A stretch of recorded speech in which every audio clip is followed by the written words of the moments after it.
Senator Johnson and I will produce new records to show additional connections between the Biden family and the Communist Chinese regime. Our report exposed extensive financial relationships between Hunter and James Biden and Chinese nationals connected to the communist regime. These were Chinese nationals connected to the Chinese government's military and intelligence service. One of those individuals was a person by the name of Patrick Ho. According to reports, Hunter Biden said of Patrick Ho, quote, "I have another New York Times reporter calling about my representation of Patrick Ho." Then Hunter Biden says the F word, denoting a spy chief of China who started a company that my partner, who was worth $323 billion, founded and is now missing. End of that quote. We'll get into more detail with respect to Patrick Ho in future speeches. We'll do the same with Gong Wen Dong, another close associate of Hunter Biden's, who was connected to the communist regime. Now, Hunter Biden's reference to, quote, "my partner," end quote, is an apparent reference to Yi Jinping. Yi had connections to the People's Liberation Army. Yi had a company called CEFC, which had multiple variations. Today and in future speeches, Senator Johnson and I will simply refer to that company as CEFC. Documents show that CEFC's corporate mission was, quote, "to expand cooperation in the international energy economy and contribute to national development," end of quote. Now let me emphasize that word national in that quote, national development. CEFC existed for the communist state. Indeed, records show that CEFC is dedicated itself to serve China's national energy strategy, developing national strategic reserves for oil, and now I quote, "partnering with centrally administered and state-owned enterprises," end of quote. Records prepared by one of Hunter and James Biden's business associates, a James Gilliar, say the following about this company, CEFC. Quote, "At the time, China was hungry for crude, but its state-backed companies were having difficulty closing some deals abroad. The optics of China's state-backed giants marching into a country to buy and extract oil weren't great for Central Asian politicians.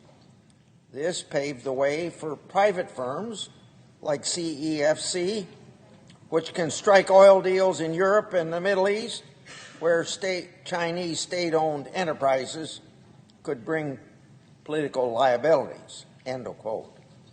Documents also show that CEFC, quote, "is building an energy storage and logistics system in Europe," end of quote, "to connect China, Europe, and the Middle East." Now, you may ask why. Plainly, to serve, quote, China's ambitions to have overseas storage locations connected with world markets, end of quote. The document further states that CEFC's investments and their bank division has investments in the energy sector, quote, "which are in tandem with the government's $4 trillion One Belt, One Road foreign investment program," end of quote. So, CEFC operated under the guise of a private company, but for all intents and purposes as an arm of the Chinese government. Hunter Biden and James Biden served as the perfect vehicle by which the Communist Chinese government could gain inroads here in the United States through CEFC and its affiliates. And these inroads were focused on Chinese advancement into the global and U.S. energy sector. Hunter and James Biden were more than happy to go along, of course, for the right price. So now let's turn to the first poster, which shows bank records that hasn't been made public before now.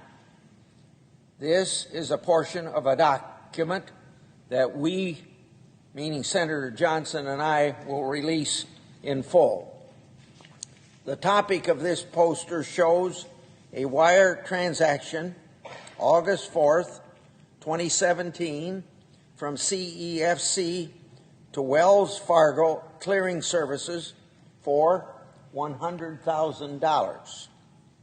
Now look at the bottom of the poster. This is the underlying data of this transaction. It states, quote, further credit to Owasco, end of quote. Owasco is Hunter Biden's firm. Now, there is no middleman in this transaction. This is $100,000 from what is effectively an arm of the Communist Chinese government direct to Hunter Biden. So a second question to the liberal media and my Democrat colleagues who accused us over the last 2 years of distributing Russian disinformation. Is this official bank document Russian disinformation? Now, beyond this document, in future speeches, Senator Johnson and I will show you more transfers between and among such companies as CEFC, Northern International Capital, Hudson West 3, Hunter Biden's Owasco, and James Biden's Lion Hall Group. In doing so, please keep in mind the players in this game. Hunter Biden, James Biden, Yi Jingming, Gang Wen Dong, Murin Yang, and Patrick Yo, to name a few. All of these individuals mixed and mingled with related corporate entities over a period of years and with respect to millions of dollars. Now, the next poster. Those connections are illustrated by this second poster, which I made public last November. It's an original bank record with one typographical error and all. Here you have Hunter Biden, Gang Wen Dong, and Mervyn Yang executing an assignment and assumption agreement together. Now, a third question to those who accuse us of disseminating Russian disinformation, so especially to the liberal media, who are the ones who ought to be policing our government system to make sure that everything's done honest. They shouldn't have to have members of Congress giving all this information out. But is this official record Russian disinformation?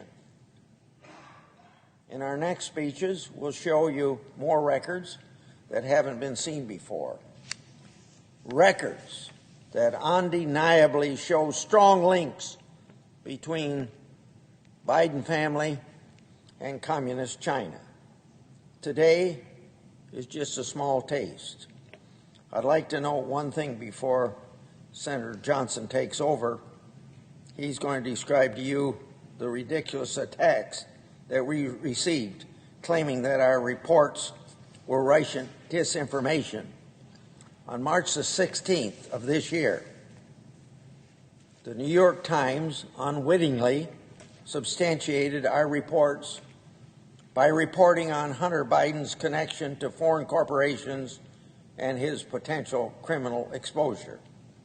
So what Senator Johnson and I made public last Congress is now a prevailing fact pattern that even the liberal media can't ignore any longer and falsely label Russian disinformation. I'll turn it over.